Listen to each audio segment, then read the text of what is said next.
conseguido financiamiento de bancario, ¿de acuerdo? Es lo que han hecho. Entonces, hay otras que no lo han hecho. Por ejemplo, las cervecerías Modelo y Moctezuma. Esas cervecerías no quisieron endeudarse porque consideraban que se podían sostener con lo que ellos generaban. Y sí, efectivamente, duraron alrededor de 85, 90 años. Pero llega el momento en que necesitan cambiar o actualizar equipos o ampliarse y ya no es posible, porque no hubo un soporte de actualización de equipos. Entonces, para eso es el financiamiento y genera un costo, efectivamente, pero ese costo es, es deducible de impuestos. Entonces, a la empresa se puede decir que le beneficia. Ahorita vamos a ver cómo. Bueno, entonces hablaba de gastos. En este caso existen gastos de administración que obviamente pueden ser reevaluados y disminuidos. ¿Cómo?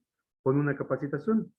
Si Administración de Recursos Humanos llegase a tener personal capacitado, obviamente va a disminuir esos gastos, porque va a ser con menos, mayor cantidad de trabajo.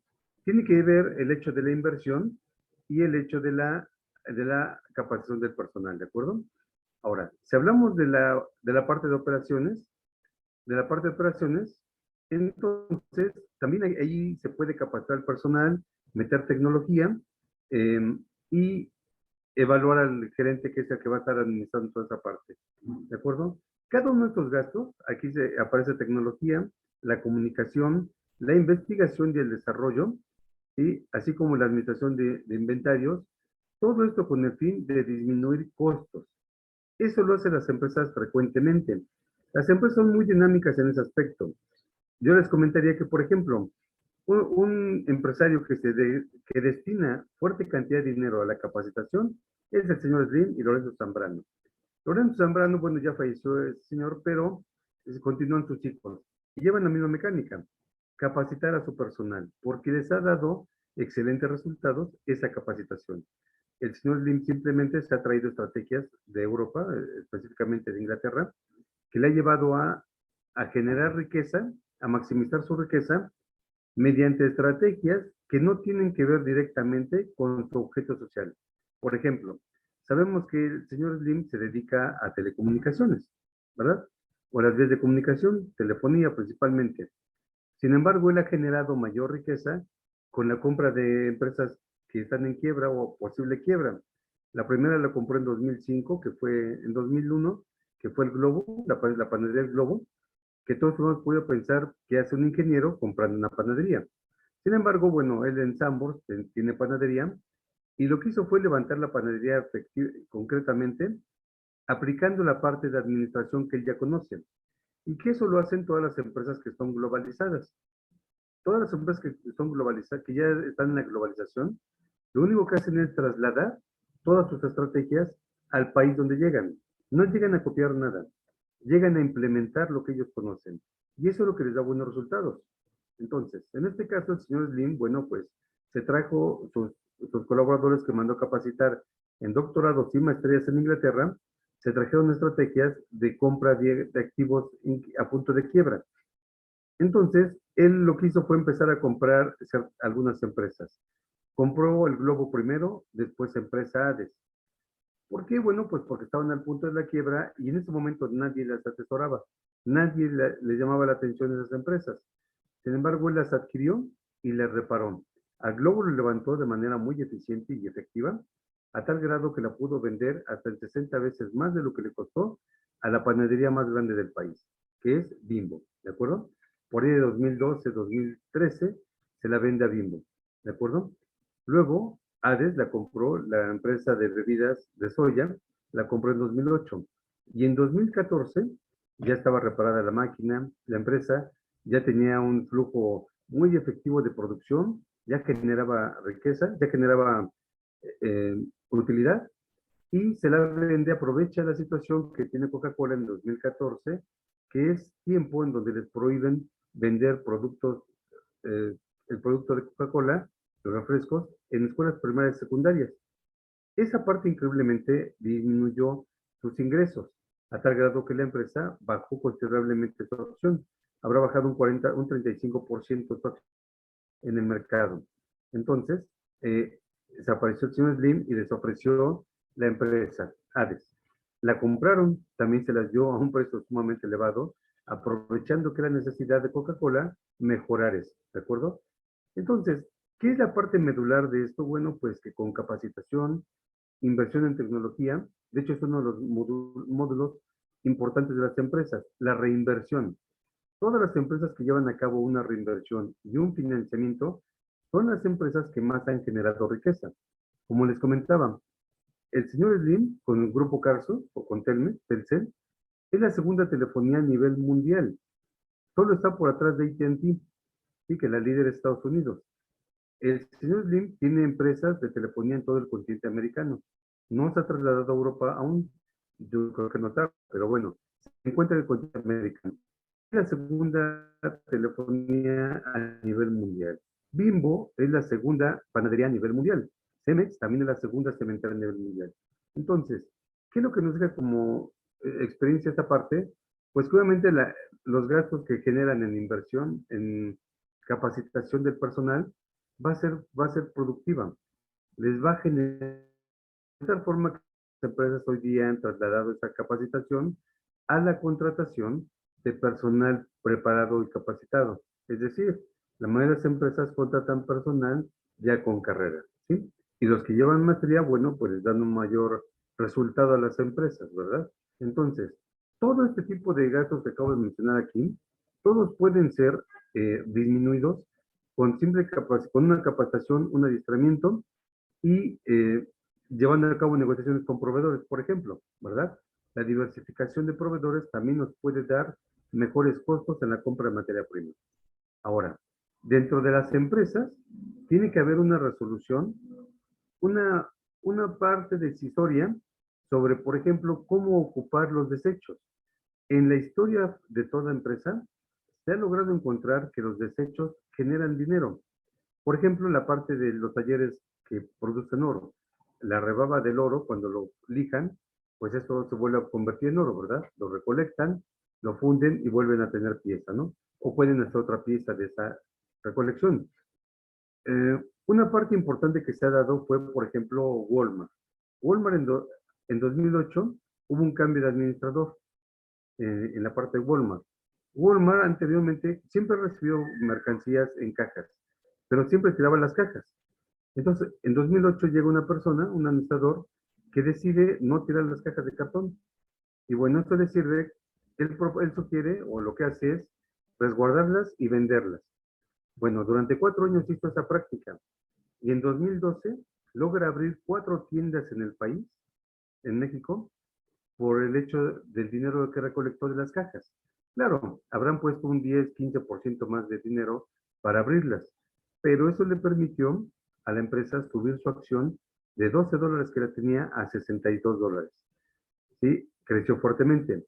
Sin embargo, una mala práctica que llevaron a cabo en una tienda que querían abrir a un lado de las pirámides de Teotihuacán, encontraron ese fraude, la Secretaría de Historia y Arte de Antropología e Historia encuentra esa parte, el Limba principalmente, encuentra esa parte que fue sobornado el alcalde de esa zona y bueno, pues prohíben la construcción. Y eso le lleva a la quiebra, no a la quiebra, pero sí la acción disminuyó hasta $13. Es decir, todo lo ganado en 4 años se echó a perder por una mala práctica. ¿De acuerdo? Entonces, bueno, todos esos son gastos que se pueden mejorar. Ahora, una parte importante, si me pueden ayudar cambiando la lámina, por favor. Una parte importante nos la mencionan, por ejemplo, Miller, economistas italianos, Miller y Modigliani. Estos dos economistas, bueno, pues llevan a cabo una práctica, un estudio donde mencionan que las empresas finalmente valen un 100%, con capital propio o con capital ajeno. ¿De acuerdo? ¿Se me pueden ayudar a cambiar la lámina, por favor? Ok. Aquí está entonces. Miren, esto va a ser la parte de los costos, ¿de acuerdo? Y ahorita les termino porque esto es parte de este Miller y Modigliani, ¿de acuerdo? ¿Qué son los costos para la empresa? Bueno, pues se compone principalmente de la materia prima, el precio, la mano de obra directa, que es la que se emplea para construcción o fabricación de un producto. La mano de obra indirecta, que es la que funciona para la organización y funcionamiento de la empresa. Aquí puede entrar todo lo que es la parte de administración, contabilidad, sistemas incluso, ¿verdad? Si no es una empresa que se dedica a sistemas, bueno, pues todas requieren de una de sistemas. La parte legal, la parte financiera, por ejemplo, ¿sí? Y también los costos de amortización de los activos. Esta es la parte importante que les comentaba. Muchos piensan estar comprando estos activos o no cambiarlos oportunamente. Sin embargo, esta actualización de equipos lo que hace es disminuirles el gasto en mantenimiento. Las máquinas tienen una temporalidad, una durabilidad o tiempo de vida de 10 años. Sin embargo, está comprobado que las máquinas empiezan a dar lata a partir del sexto, séptimo año. ¿Qué sucede? Que bueno, las máquinas pueden ser reparadas o darles un mantenimiento continuamente, pero en la medida que van pasando los años, el equipo requiere cada vez más pronto el mantenimiento, por desajustes de la misma máquina, por el desgaste que tiene, etcétera. Entonces, ese mantenimiento que lleva a tardar cada vez más tiempo en hacerlo, pues es lo que limita que la empresa siga produciendo cada vez más. Entonces, en ese sentido, muchas empresas han hecho el análisis para cambiar las máquinas en el año 6 o el año 7, ¿sí? Y ocupar la máquina que están desechando para venderla, recuperar una parte de ese equipo y invertirlo en el nuevo equipo. Y de esa manera continúan produciendo a grandes velocidades o grandes volúmenes, sin perder tiempo en el mantenimiento. Es una estrategia muy óptima. Ahora, parece que al decirles que tienen que renovar el activo, pareciera algo sumamente difícil, porque tiene que poner el dinero a la empresa para comprar un equipo nuevo. Sin embargo, es ahí donde entra el financiamiento. ¿Sí? Tenemos financiamiento interno y externo. Entonces, lo mejor que se puede recomendar para la compra de activos es el arrendamiento financiero. Muchas empresas se han deslindado de esta práctica. Ya no le ven beneficio fiscal porque están regulados y finalmente sí tiene ciertas restricciones el ocupar el arrendamiento. Sin embargo, viene a ser la parte más óptima para adquisición de inventario, de activo fijo, perdón. ¿Por qué? Porque van a deducir todo lo que tiene que ver con el equipo. Deducen la depreciación, la depreciación la deducen, se la adjudica a la empresa, y los intereses, que son los gastos financieros, y el IVA que pagan por ambas cosas, por el, por la, por el pago de la máquina y el pago de intereses, pues eso se netean, ¿verdad? Contra el IVA cobrado. ¿Me explico? Entonces, todo lo que corresponde al equipo, siempre y cuando sea mediante arrendamiento financiero, va a ser benéfico para la empresa. Hoy te voy a explicar dónde lo vamos a ver esto. Entonces, todos estos costos son los que complementan la fabricación de un producto. Claro, hay otros costos, ¿verdad? Los costos fijos, los salarios, etc. Bueno, los otros ya entraron aquí en la mano de obra directa y la indirecta. Entonces, son una serie de costos que se involucran para la fabricación de un producto o el otorgamiento de un servicio. Sin embargo, me ayudan a cambiar a la lámina, por favor, nuevamente. Sin embargo, aquí es donde entra la parte que se dice, ¿cuál es el objetivo y la función de la determinación de los costos? Bueno, es tan importante que le sirve para fijar los precios de venta. Si no se tiene bien establecido cuáles son los costos que se incurren en la fabricación de un producto, podemos tener tanto en la fabricación como en la distribución y las ventas, ¿de acuerdo? Podemos caer en riesgo de estar dando un producto más económico de lo que nos cuesta hacerlo. Perdón, esta es la lámina anterior todavía, por favor. Entonces, eh, esos son parte de los objetivos. La otra es que facilita la toma de decisiones, como vamos a llegar a la siguiente lámina. Dice, permite también la evaluación de inventarios. Claro, porque los inventarios, la mayoría de las veces es el costo más alto de las empresas. De hecho, tenemos una prueba ácida que seguramente todos la vieron en contabilidad, si lo llevaron, pero existe una prueba que se conoce prueba ácida, que es el activo circulante menos inventarios sobre pasivo circulante. Y eso lo que nos va a dar es con cuánta cantidad de dinero contamos para cubrir nuestras obligaciones a corto plazo. ¿Sí? Entonces, ¿por qué se quita el inventario? Pues porque el inventario es la parte más difícil del activo circulante para convertir en efectivo. ¿sí? Por ejemplo, si tenemos documentos por cobrar, los podemos convertir en efectivo con un descuento por pronto pago, por ejemplo, ¿sí? Se hace un descuento por pronto pago y puede ser que recuperemos el 50 o hasta el 100% de los documentos por cobrar. La mercancía que tenemos en almacén, pues es el inventario. Primero tenemos que colocarla y después cobrarla. Por eso es lo más sofisticado o lo más difícil de convertir en efectivo. ¿De acuerdo? Luego, el control de la eficiencia de las operaciones. Claro, porque si sabemos que no tenemos personal eficiente en el desarrollo de actividades, eso nos puede costar un alto costo. Tanto la capacidad de hacerlo como el conocimiento. Y aquí les pongo un ejemplo. En 1995, por ejemplo, quebró el segundo banco inglés.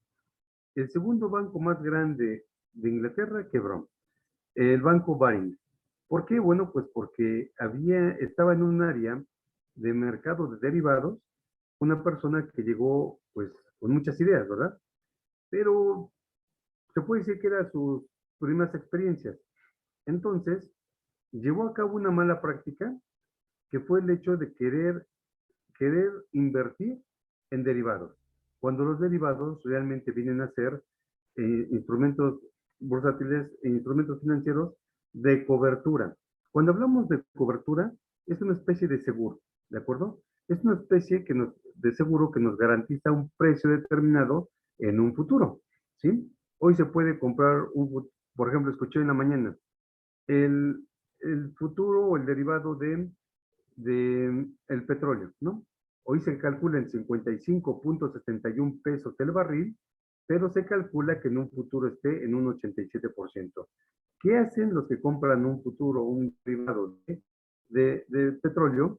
Pues lo que hacen es garantizar un precio más económico, aunque llegue a 87 pesos, ¿de acuerdo? Pero solamente están garantizando el precio del producto. No quiere decir que porque llega a 87 pesos la empresa se va a poder comprar la cantidad de producto que desee y después venderlo, ¿verdad?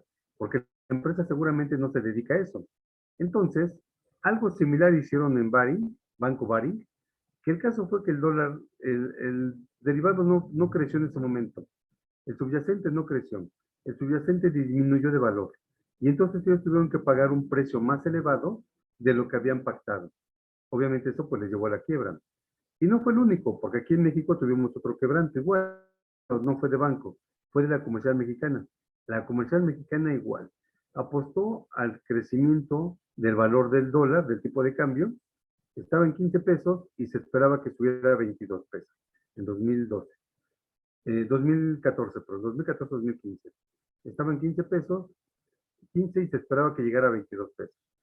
Ellos quisieron aprovechar esa parte y compraron muchos forward de dólar, ¿de acuerdo?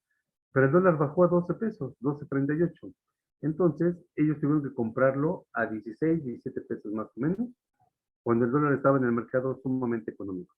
Entonces, a eso me refiero cuando se coloca alguien que se desconoce el proceso, pues genera altos costos a la empresa, tanto que puede ser el cierre de la empresa, ¿de acuerdo? Y esto les va a permitir, pues, a contribuir a un planeamiento, control y gestión de toda la empresa. ¿Sí? Va a poder administrar los costos específicamente, saber hasta dónde pueden llegar, qué tanto pueden incurrir y qué tanto pueden ampliar. ¿De acuerdo? De aquí es donde parte, con todo esto que acabo de mencionar, es donde entra Miller y Modigliani, que es la siguiente lámina. Ellos dicen que las empresas de todos modos tienen un valor del 100%, sea capital propio o capital combinado, es decir, capital propio y un porcentaje financiado. De todos modos, tienen un valor del 100%. Ninguna empresa va a tener un valor mayor de una u otra forma, ¿sí? Entonces aquí vemos capital propio, 100%. Pudiéramos hablar de 100 millones de pesos. Vale 100 millones de pesos a la empresa. Ahora, si le pueden dar enter, por favor, aparece otra gráfica. Ahí vamos a estar combinando esto. Aquí dice, gracias.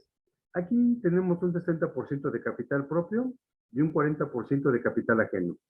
Este es financiado, ¿de acuerdo? La empresa sigue costando un 100%, 100 millones de pesos. Solo que ahora nada más tienen 60 millones los dueños, propietarios de la empresa, y el 40% lo tienen bajo financiamiento. Que bien podría ser un alto porcentaje en compra de activos, por ejemplo. De hecho, es algo que sí lleva a la práctica el señor Slim. El señor Slim y Lorenzo Zambrano, que es de Cemex, por eso compra muchas empresas. Ellos ponen de su capital el 55% para la compra de empresas y el 45% ajeno le sirve para armar esa empresa y continuar trabajando. Entonces, ellos dos mencionaron esto, pero con base en un estudio. Dicen que las dos empresas tienen un valor del 100%, el mismo. Es decir, una empresa no va a valer más por tener un activo, no va a valer más por tener financiamiento que la que no tiene financiamiento. En este caso podrían valer 100 millones de pesos ambas, ¿de acuerdo? Pero sí hay una diferencia en una y otra, que la de la derecha puede deducir el 40% de impuestos. Y eso es lo que maximiza la riqueza de las empresas, ¿de acuerdo? Vamos a ver un ejemplo. Pasemos a la siguiente lámina, por favor. Y entonces aquí entramos en un costo financiero. Por ejemplo, lo voy a manifestar en un estado de resultados. Aquí podemos verlo. Está el estado de resultados donde tenemos ingresos por venta.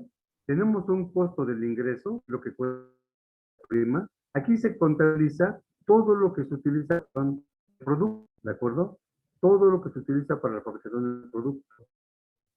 Disminuyendo, restando el costo de los ingresos por venta, tenemos una utilidad bruta. Luego entran los gastos de administración, operación y venta. Posteriormente registramos depreciaciones. Luego esto nos da como resultado una utilidad antes de intereses y de impuestos. Para esto, generar unos préstamos financieros, préstamos bancarios, lo cual podemos registrar como un gasto financiero. Ahí solamente entran los intereses. Solamente los intereses entran como gasto financiero, porque lo que es el préstamo del capital se va pagando mediante amortizaciones, ¿de acuerdo? Entonces eso no se deduce porque se está utilizando como depreciación. Entonces ahí ya entra la parte que les decía del valor total de la máquina, se va a deducir de impuestos. Es decir, no se paga impuestos por toda la inversión que se tiene en activo fijo, ¿de acuerdo? Entonces, ya tenemos los gastos financieros y como resultado nos da una utilidad antes de impuestos, ¿sí? De ahí va a venir lo que es el interés, el ICR, que en este caso, hablando de millones de pesos, podría ser entre el 35 y 40%, y luego tenemos lo que es la utilidad neta antes de reparto. Viene posteriormente un PTU del 10% y un dividendo como máximo del 30%. Como saben ustedes, el PTU es la participación de trabajadores en las utilidades y los dividendos es como la utilidad que se le da para los socios. ¿De acuerdo? Y ya de ahí viene abajo, creo que esto no es abajo, viene la utilidad neta. ¿De acuerdo? La utilidad neta. Ahora, fíjense, si le dan si nada más mueven tantito el equipo o el mouse, no sé, un enter, no se cambia pantalla, sino que va a marcar de negro la importancia este sería un préstamo, digo, sería una empresa con capital 100% propio, donde no tiene préstamo y ya no tiene activos que depreciar. ¿De acuerdo? Entonces la depresión sería cero. Y en gastos financieros también tendría cero. Pero si la empresa opta por adquirir más activo fijo mediante financiamientos, un arrendamiento financiero, por ejemplo, o compra de materia prima mediante un factoraje, ok, entonces él no va a desembolsar dinero, no se va a descapitalizar, lo puede invertir en compra de otras empresas, por ejemplo, ¿de acuerdo? Y va a conseguir financiamiento para cubrir sus obligaciones.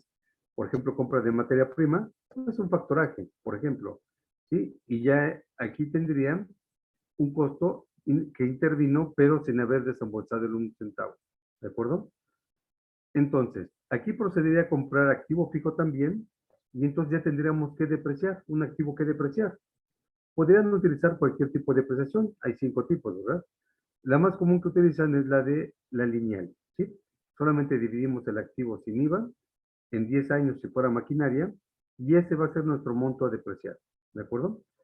Eso nos da como resultado una utilidad antes de impuestos y de intereses. Y luego vienen gastos financieros. ¿Sí? Gastos financieros, así exactamente, gracias. Luego vienen gastos financieros, que ya tenemos que pagar los intereses que estamos pagando por ese préstamo. ¿De acuerdo? Eso nos va a disminuir la base del impuesto. La utilidad antes de intereses va a ser menor. Entonces, vamos a pagar un ICR del 35% de una base menor, ¿sí? De un monto menor del que tendríamos si no tenemos depreciación y no tenemos gastos financieros. ¿De acuerdo? Esto nos va a dar una utilidad neta antes de reparto. Pero aquí viene algo triste para nosotros como colaboradores o como trabajadores de una empresa. Claro, si ustedes son socios de una empresa, van a tener todas las de ganar, ¿no? Porque obviamente, con esto que acabo de decir que se marca en negro, asigno de prestación y gastos financieros por compra de activo fijo, ¿qué sucede? Que ese activo fijo va a incrementar el valor de la empresa. Aunque tenga deuda, no importa. El valor de la empresa va a ser mayor porque se adhiere, se suma el activo fijo, ¿de acuerdo? O se suma el monto invertido en la materia prima, aunque sea deuda. Claro que va la partida doble, ¿verdad? Se ingresa a banco o activo fijo contra deuda a corto y largo plazo, ¿sí? Pero esa deuda se va a ir solventando conforme se va trabajando. Y además tenemos algo adicional, que esa venta de producto tiene que ser mayor para que del mayor de los costos para que nos genere riqueza. ¿De acuerdo? Entonces, la empresa sube de valor, su empresa, los socios, suben de valor y pagan menos impuesto.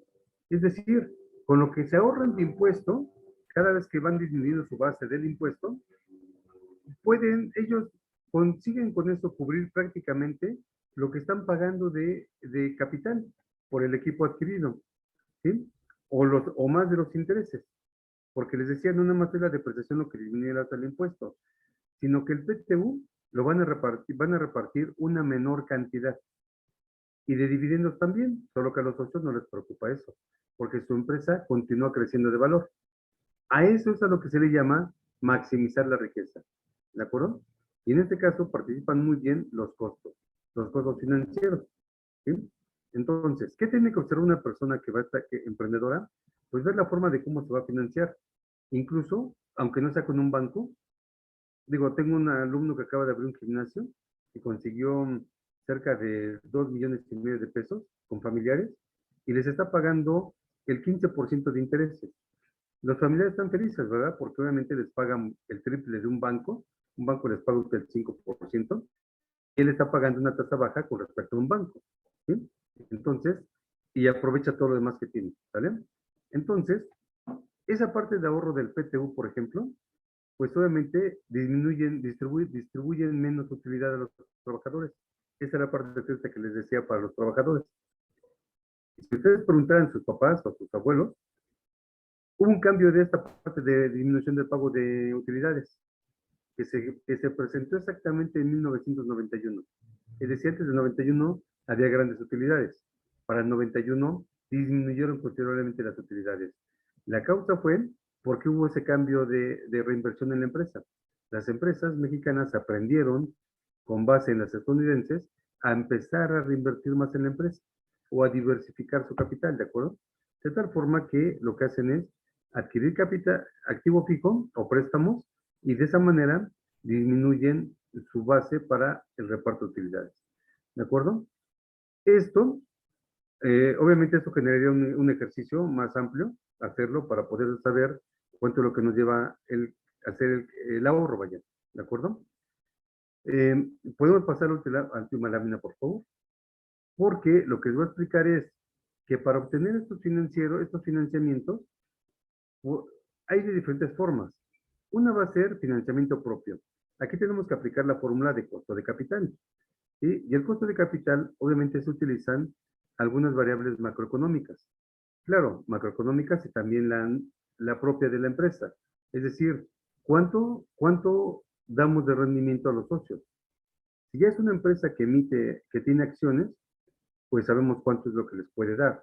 Si no, simulamos un porcentaje de cuánto tienen de ganancia los socios, ¿de acuerdo? Y entonces participan la tasa libre de riesgo, que la tasa libre de riesgo normalmente utilizan el bono a 20 años.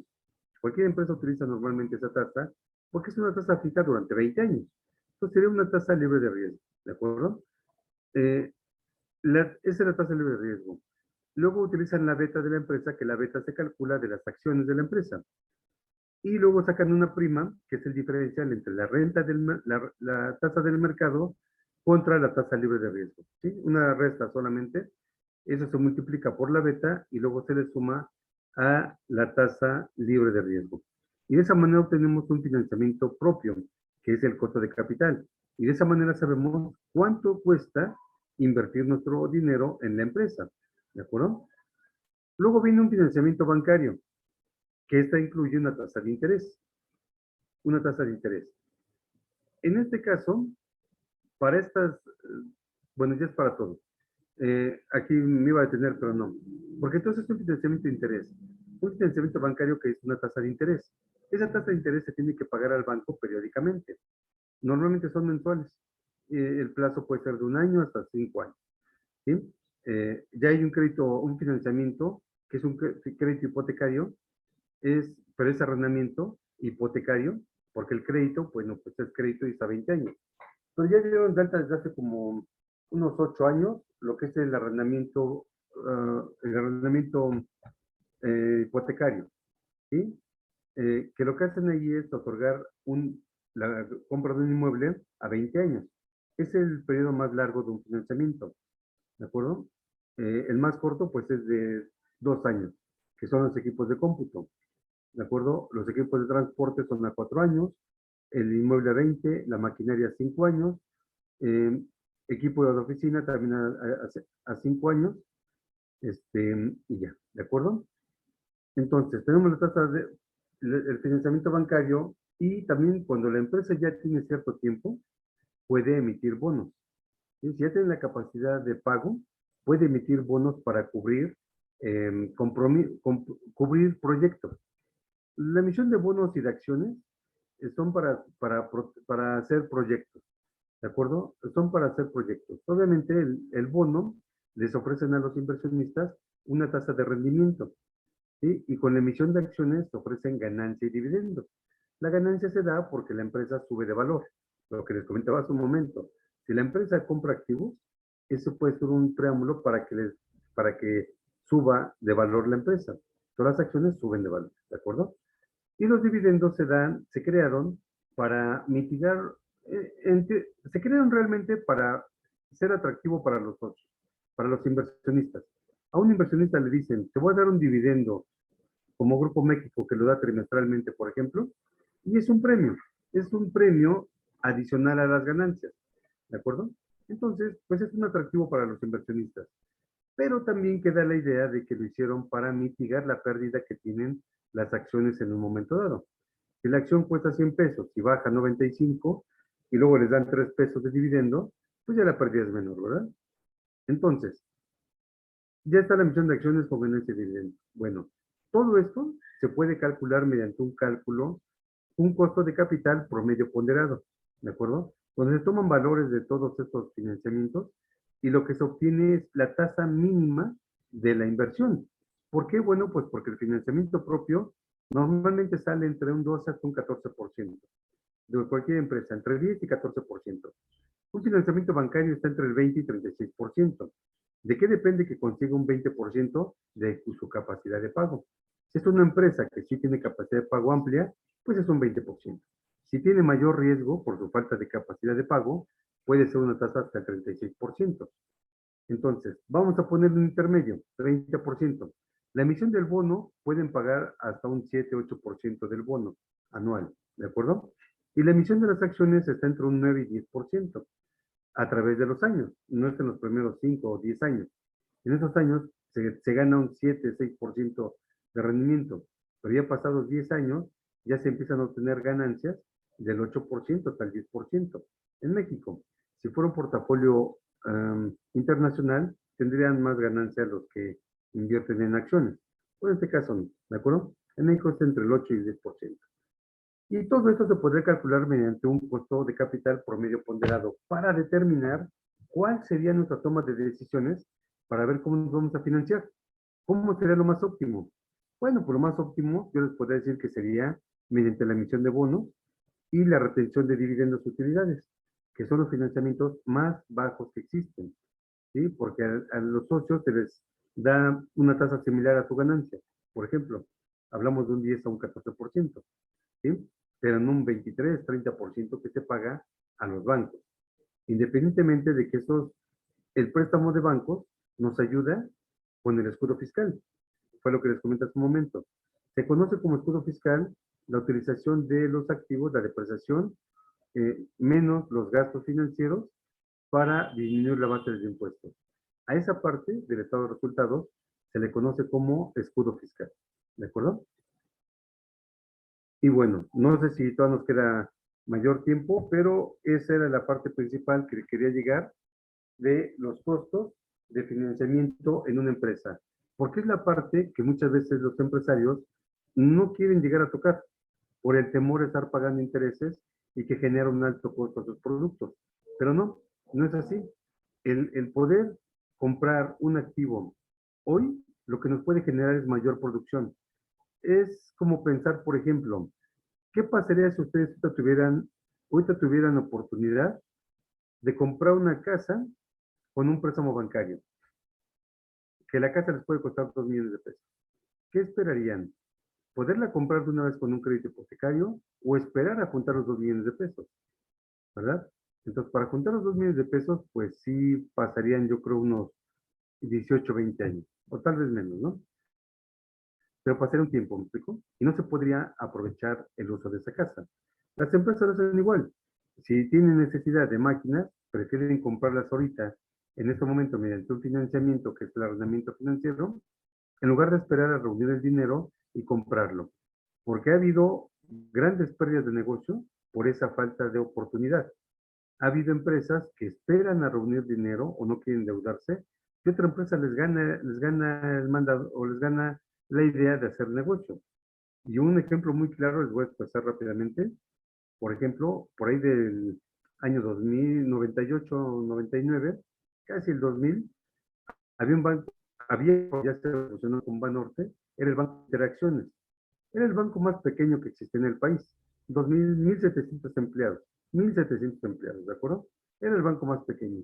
Sin embargo, por su amplia investigación de mercados y de productos, fueron a Europa y encontraron lo que eran las cadenas productivas. Ah, bueno, pues regresaron al país, hicieron la inversión fuertemente para plataformas y demás, y empezaron a aplicar esas cadenas productivas. Siendo que el gobierno es el centro de trabajo o la fuente de empleo, bueno, es un ente económico, más bien es un ente público que, que tiene la mayor cantidad de proveedores, pues esa empresa les ganó a todos los bancos grandes, obteniendo hasta el 48% del gobierno. Es un factoraje donde las empresas, los factorajes ya no nada más atienden al cliente, sino que atienden a los clientes de mi cliente, a los proveedores de mi cliente, de mi proveedor, y al proveedor de mi proveedor de mi proveedor. Es decir, cadena productiva es que se van hasta el último proveedor de la cadena productiva. ¿De acuerdo? Entonces, lo que hizo ese factoraje fue ganarle el negocio a todos los bancos grandes, ¿sí? Con una fuerte inversión, claro. Entonces, si ellos no hubieran querido hacer esa fuerte inversión, los bancos grandes se hubieran llevado ese gran negocio. ¿De acuerdo? Entonces, esa es la idea de una empresa que pretende tener ahorros en costos de cualquier índole. ¿Me explicó? Ya comenzamos a iniciar capacitación y compra de tecnología. Pero el financiamiento se tiene que ver algunos cálculos para determinar dónde se va a la cantidad de financiamiento. ¿De acuerdo? Es la parte de este trabajo. Para ello tendré que aprender a calcular lo que es el costo de capital y el costo de capital por medio ponderado. Claro, aparte de la emisión de bonos y la emisión de acciones y el financiamiento bancario mediante una tabla de amortización. Cada uno de ellos tiene un cálculo y luego se suman esos cálculos al costo de capital por medio ponderado. ¿Sí? Entonces, esa sería una forma de llevar a cabo unos costos importantes dentro de la empresa o la organización para poderlos disminuir o reducir y la empresa tener mayor ganancia. Esto que acabo de comentar al final, eso les permite maximizar su riqueza.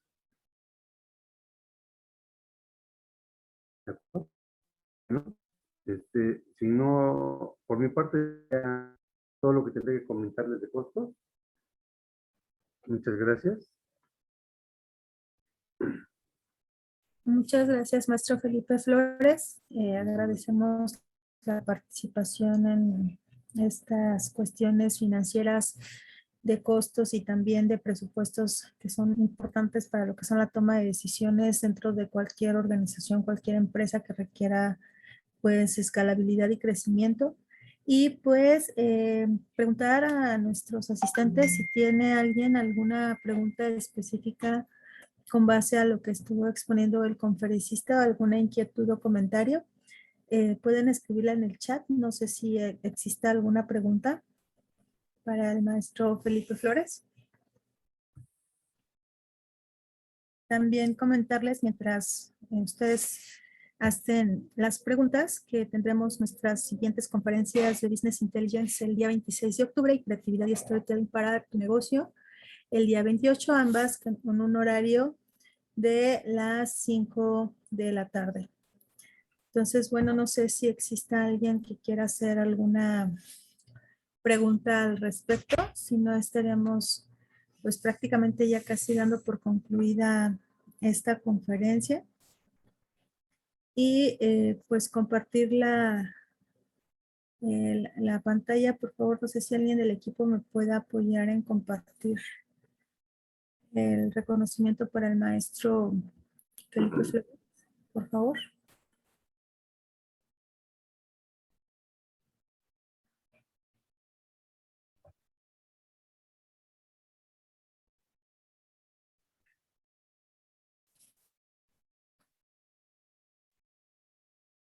Muchas gracias.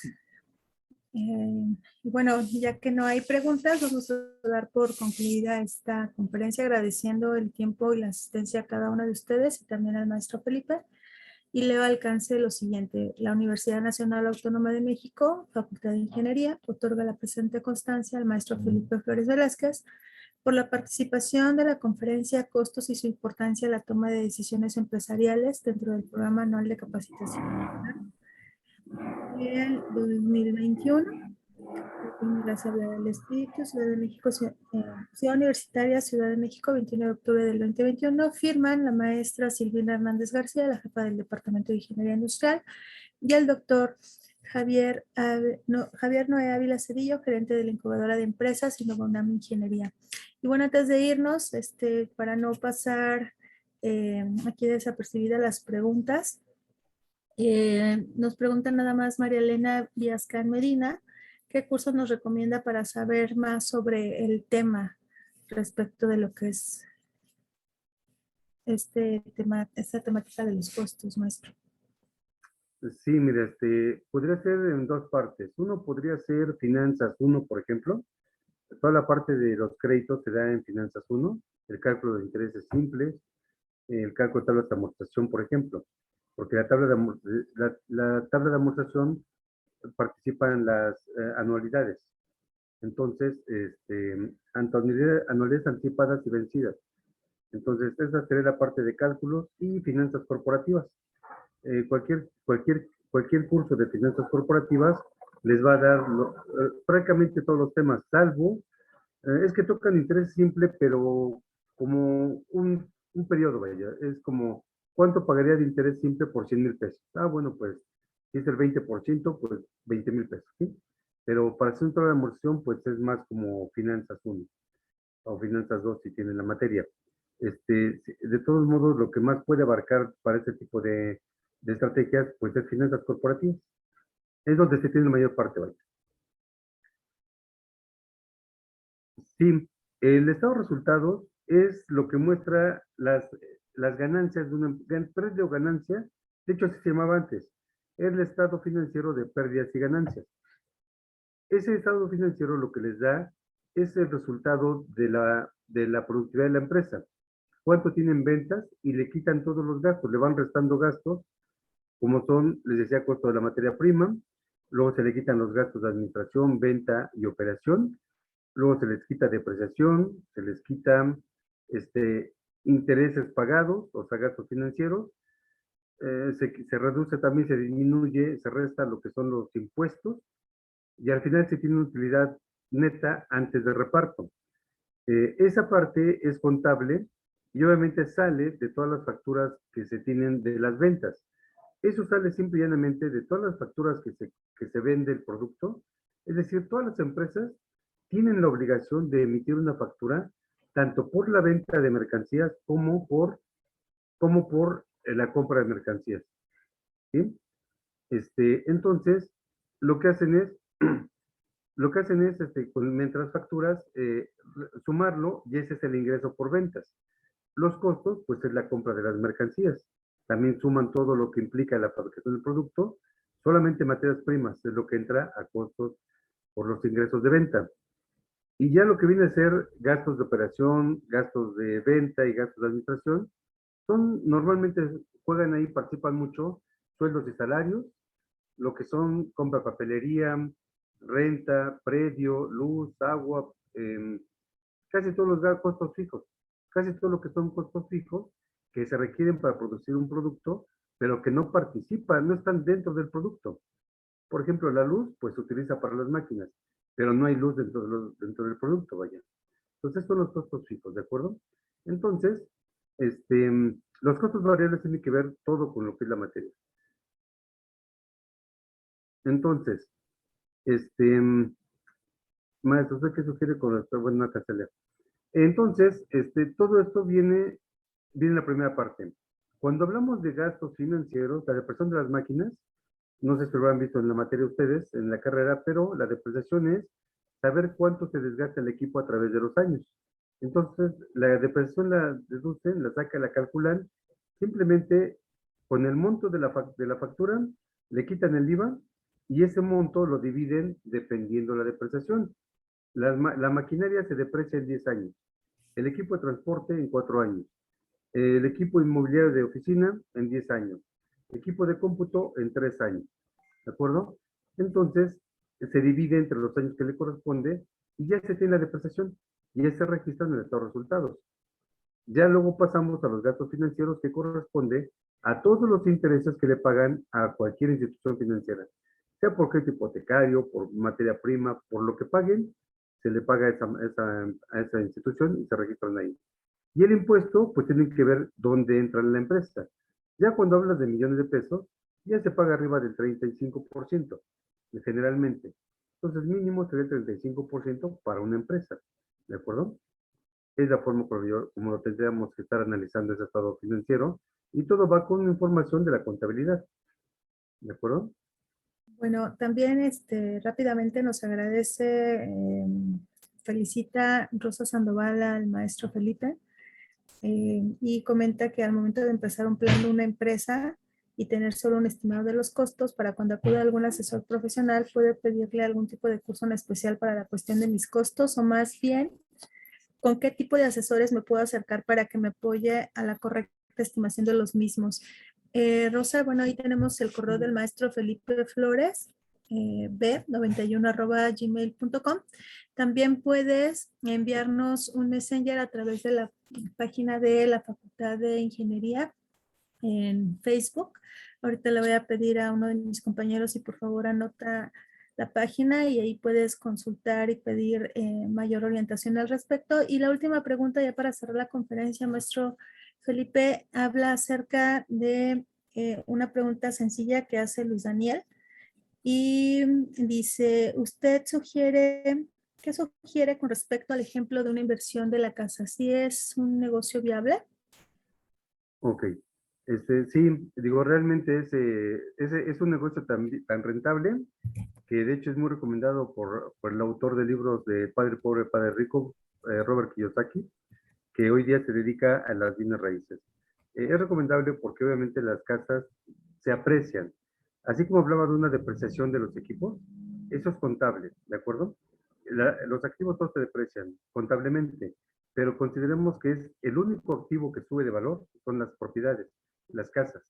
Las casas son los únicos activos fijos que crecen de valor, se van incrementando cada año con año.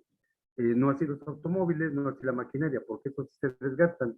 Entonces, sí es recomendable, pero aquí hay otro aspecto que debemos de considerar de acuerdo a la generación.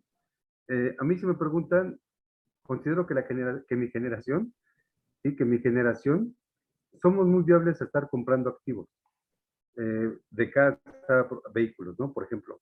Pero me he encontrado con muchas sorpresas de verdad con los jóvenes que piensan de otra manera. Y un joven hoy día, ustedes analícenlo, cómo pensarán ustedes, yo lo pensaré que por inversión es conveniente, sí es muy conveniente. Pero algunos jóvenes me han dado, bueno, cosas que me han hecho razonar algunas situaciones. Por ejemplo, ya no compran un auto. ¿Por qué? Porque se pueden analizar auto tiene que pagar mensualidades de 3,000, 4,000 pesos, ¿de acuerdo? Más gastos de gasolina que son como 2,000 pesos mensuales. Ya llevan 6,000, más el mantenimiento que le pueden añadir como 1,000 pesos mensuales. Están hablando de un gasto de 7,000, 8,000 pesos mensuales. Claro, diferido, ¿verdad? Y muchos dicen, mejor utilizo uso medio de transporte público y luego uso el Uber para cuando voy a salir. Y de Uber se gastan 1,500 pesos, por ejemplo, ¿sí? Y de transporte público 500. Ah, bueno, la diferencia contra 7,000 pesos la empiezan a ahorrar. ¿Me explicó? Ah, entonces eso, porque el vehículo sí se va a depreciar.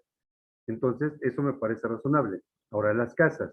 Algunos jóvenes también me han dicho que no son de la idea de comprar casa por la movilidad. ¿Qué sucede si compran una casa por donde vivan ustedes? No sé, donde vivan. Pero consiguen pensamos que vivimos en la zona sur, ¿no? Por allá por San Jerónimo y consiguen un empleo en el norte de la ciudad, bueno, sí, cerca del Estado de México. Bueno, el traslado se los va a comer, ¿eh? El tiempo les va a comer. ¿Sí? Entonces, muchos jóvenes me han comentado que tampoco son de la idea de comprar casa por el hecho de que tienen que trasladarse de muy largos plazos, trayectos. Pero yo pensaría que está bien, eso me parece muy conveniente también. Pero, ¿qué parece como inversión? Eso sí es recomendable. Se compra como inversión y con lo que ustedes cobren de renta pueden pagar una renta en otro lado, ¿de acuerdo? Entonces, yo sí recomiendo una inversión en una casa, es ampliamente rentable, ¿sí? Es un negocio viable. Con la pura renta logran incluso cubrir las mensualidades en ocasiones, ¿sí? Claro que si la quieren para uso propio, personal, pues ya sería una cuestión de ahorrarse las rentas a través del tiempo y que esa propiedad sea de ustedes. Normalmente se paga lo mismo, una mensualidad de una casa por un hipotecario que una renta. La diferencia es que la renta no va a ser de ustedes nunca esa casa. Y la casa que compran por crédito hipotecario, en 20 años después, o si la logran pagar anticipadamente, ya es de ustedes. ¿De acuerdo? Entonces, yo sí veo muy recomendable adquirir una casa, la inversión en una casa. Pues agradecemos mucho su tiempo y participación. Los datos ya aparecen en el chat. Próximamente, aparte de nuestras conferencias, esperando ya regresando a la modalidad presencial, podemos tener oportunidad de compartir algunos talleres y cursos enfocados no nada más a los costos, sino a diferentes áreas de emprendimiento que requieren obviamente de especialistas como el maestro Felipe. Agradecemos mucho la participación del maestro y de todos los asistentes y pues deseamos que sea su tarde excelente. Muchas gracias. Que tengan linda tarde. Tanto igualmente. Hasta luego. Hasta luego. Muchas gracias.